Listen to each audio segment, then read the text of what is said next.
What if the moment you realized you'd lost the war wasn't when your city burned or your ship sank, but when you looked up and saw 15 enemy fighters diving at you and knew you couldn't win? This is the story of the men who ruled the sky, until America built a machine that made them obsolete. June 24, 1944. High above the volcanic island of Iwo Jima, the sun glints off 15 American fighters slicing through the Pacific sky. Below them, a lone Japanese Zero climbs desperately, its pilot, Chief Petty Officer Saburo Sakai, squinting through his canopy. He thinks they're friendly, returning from patrol. Then he sees it. The wings are too thick. The body's too heavy. Ice floods his veins. These aren't ours. The lead fighter rolls, dives, guns flash. These aren't Japanese planes. They're Grumman F6F Hellcats, America's answer to the Zero. The plane built for one purpose, to kill everything Sakai and his brothers had mastered. In minutes, the legend of the invincible Zero, 64 victories, 3 years of sky dominance, will shatter. Not in a grand battle, not in a speech, but in the quiet terror of a man realizing his time is over. How to understand this moment, go back to December 7th, 1941, Pearl Harbor, smoke, screams, and above it, angels of death. The Mitsubishi A6M0, not just a plane. A ghost, lighter than air, faster than thought. Built by genius designer Jiro Horikoshi, who stripped away everything to make it fly. No armor, no self-sealing tanks, no weight. Just wings, engine, and 2 cannons. Result? A fighter so nimble it danced around enemies like they were standing still. In China, 12-to-1 kill ratio. In Malaya, British pilots called it the devil's kite. Sakai himself wrote, "We were gods. Nothing could touch us." They believed it. Their commanders believed it. The world believed it until America stopped believing. The turning point? Not a battle, a crash. June 4th, 1942. Petty Officer Tadayoshi Koga's Zero belly flops onto a remote Alaskan island. He dies. His plane intact. First full Zero in American hands. Myth says the Hellcat was born from studying it. Truth, even better. American engineers didn't need to steal secrets. They guessed. From dogfight reports. From wreckage. From logic, Leroy Grumman, tough, practical, got one order. Build a Zero killer. His answer? Take the biggest engine on Earth, 2,000 horsepower. Wrap it in steel. Add 6 50-caliber machine guns. Armor the pilot. Bulletproof the glass. Make it survive. The Hellcat wasn't elegant. It was brutal, heavy, twice the Zero's weight, but faster, tougher, deadlier. Test pilots flew captured Zeros, admitted nothing turns like it. So America changed the rules. No more dogfights. New tactic, boom and zoom. Dive, shoot, climb, repeat. Turn the Zero's greatest strength, turning, into its weakness. Let it spin while you reload. September 1st, 1943. First blood. Hellcats intercept a Japanese flying boat. Easy kill. But the real test? November. Marshall Islands. Zeros rise to defend. What happens next? 30 Zeros shot down. 1 Hellcat lost. The ratio? Flipped. From 12-to-1 for Japan to 30-to-1 against. Sakai, recovering from wounds, he'd lost an eye in 42, trains new pilots. His diary? They're arrogant, unskilled, outmatched before they take off. Japan's elite? Dead, replaced by boys with 100 flight hours, facing Americans with 300, and not just better pilots. Better system, radar, radio, fighter directors guiding kills like chess masters. America didn't just build planes. It built a machine. Japan? Still fighting with samurai spirit. And spirit doesn't stop bullets. June 19th, 1944. The Philippine Sea. The end begins. Admiral Ozawa launches 430 planes. Japan's last gamble. Decisive battle, they call it. What they get? The Great Marianas Turkey Shoot. American radar spots them 150 miles out. Fighter director Joe Edgar calmly says, bandits bearing 270, Angels 15, tally-ho, 450 Hellcats rise. Not to fight, to harvest. Zeros swarm, outnumbered 7-to-1. Lieutenant Commander David McCampbell, future ace of aces, dives, shoots, climbs. Repeat, 6 kills. In one mission. Radio chatter tells the story. Japanese, help us! They're everywhere. American, splash 1. Bandit down. Calm, professional, ruthless. By sunset, 346 Japanese planes gone, 29 American. Ozawa stares at the empty sky. Knows this isn't defeat. This is extinction. Sakai's moment comes 5 days later. Iwo Jima, 15 Hellcats. 1-0, he doesn't fight, he runs. Uses every trick. Dives, spins, clouds, escapes, barely, lands, shaking. Writes later, I poured 600 rounds into a Grumman, and it wouldn't die. That had never happened before. The rules had changed. Bullets that once shredded Zeros now bounced off Hellcat armor. Tactics that once won dogfights now got you killed. Even Japan's last hope, new planes like the George fighter, arrived too late, too few. America? Producing 2,000 planes a month. Japan? 500 training way 600 pilots a month. Japan? 300. The math was murder. The aftermath? Quiet, crushing. Prime Minister Tojo resigns. Saipan falls. B-29s bomb Tokyo from former Japanese bases. Sakai survives, one of the lucky few. Nishizawa dies in a transport plane shot down by a Hellcat.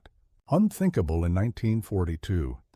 The aces who once owned the sky now fly hopeless missions, not for victory, but for duty, for honor, for ghosts. Sakai's final reflection, we were artists.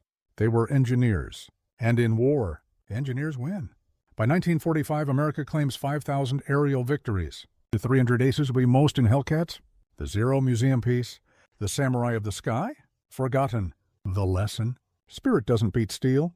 Poetry doesn't beat math. And no pilot, no matter how skilled, can outrun an assembly line. So tell me, if you were Sakai, would you have fought those 15 Hellcats, or turned and ran? Would you have kept flying, knowing it was suicide? Drop your answer below. And if this story made your heart race, share it. Because sometimes the most powerful weapon isn't courage. It's a factory, a radar screen, a training manual, and the cold hard truth that even legends have an expiration date.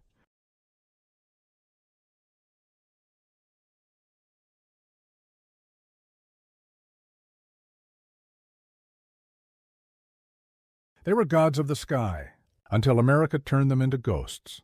This is what happened to the men who survived the slaughter, the pilots who watched their world burn, and had to live with it. Saburo Sakai didn't die in the sky. He died in silence. After escaping those 15 Hellcats over Iwo Jima, he flew one last mission, not to fight, but to ferry a transport plane. No guns, no glory, just him, an engine, and the ghosts of 64 victories whispering in his ears. He landed safely, walked away, lived to see Japan surrender, to see American jeeps roll through Tokyo, to see children begging GIs for chocolate.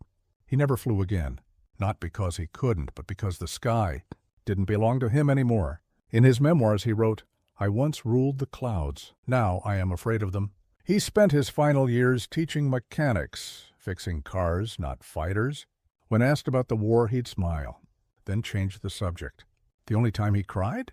Watching a documentary about the Hellcat. Not from sadness, from recognition. That sound, he whispered, that's what death sounded like.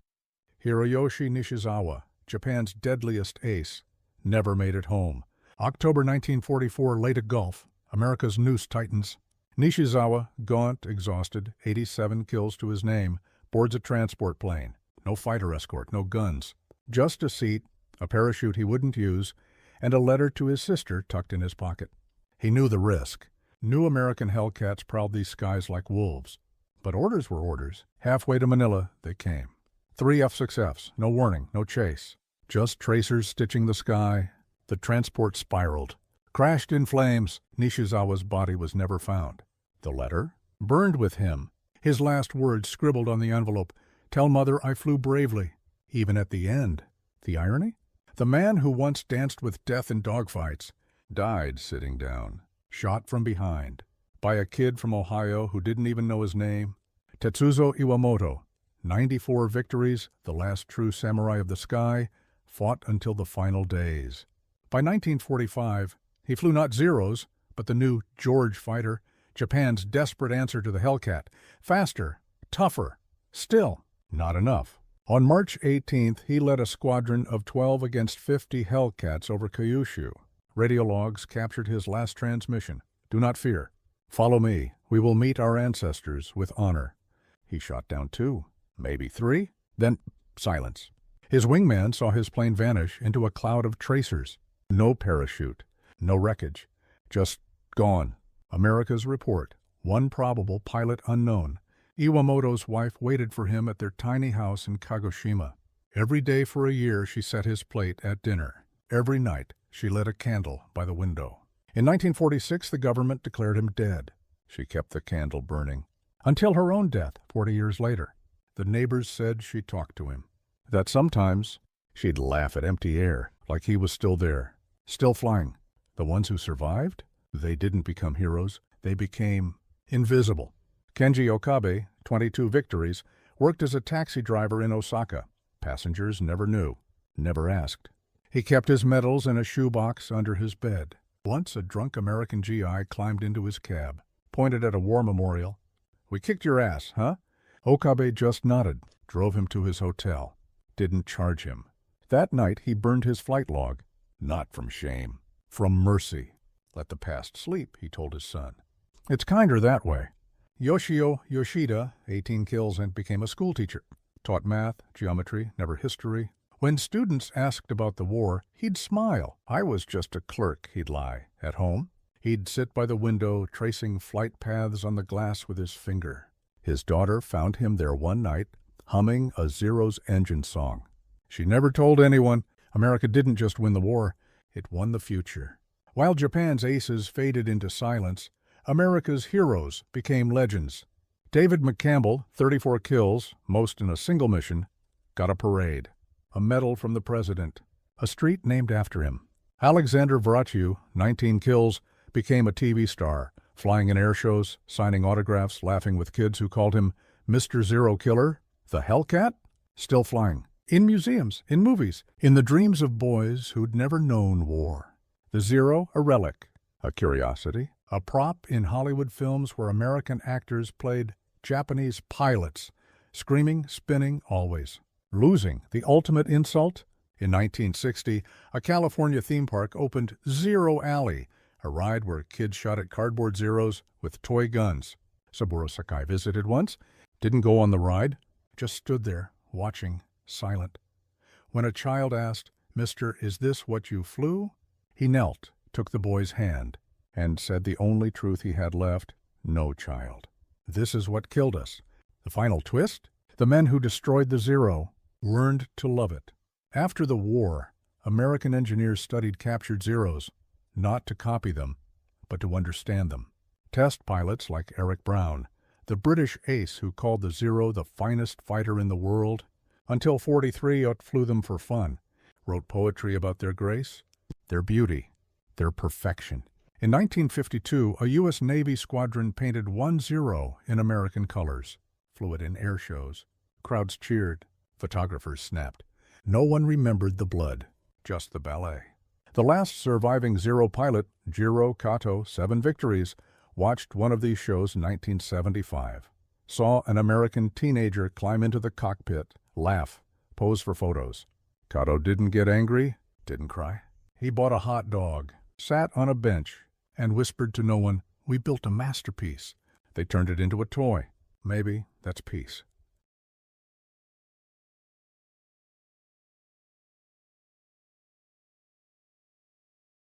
Lieutenant Jack Reynolds didn't know the name of the man he shot down. June 19, 1944, Philippine Sea, radar blip, bandits, 10 o'clock. He rolled his Hellcat, dove, fired. 6 .50 caliber tracers. 1-0 spiraled. No parachute, just smoke. Silence. Back on the carrier, they slapped his back. "Good kill, Jack," he smiled. Drank the whiskey. Didn't ask who was in that cockpit. Didn't care. Barbasvar. But that night, he couldn't sleep. Kept seeing the spin, the silence. Who was he? A father? A brother? A kid like him?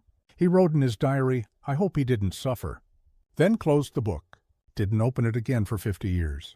The man in that Zero? Captain Kenji Fox Maruyama, Sakai's wingman. His best friend. 41 victories. A poet who wrote haikus between missions. The last one, scribbled on his kneeboard, "Sky turns to fire. My wings remember home. Do not wait for me. Matet. He didn't die in the crash. Washed ashore on a tiny island. Broken leg. Burned hands. Lived on rainwater and crabs for 17 days. Found by Filipino fishermen. Hidden. Healed. When the war ended, he walked home. To a wife who'd stopped hoping. To a daughter who didn't know his face. He never flew again. Became a librarian. Taught children to read. Never spoke of the war. Not even when Sakai visited, broken, one-eyed, hollow. You lived, Sakai whispered. Maruyama just nodded. By accident. That night they drank cheap sake. Didn't talk about the sky. Just sat in silence. Like brothers who'd lost the same thing. Reynolds, now 72, retired, widowed, found Maruyama's name in a book.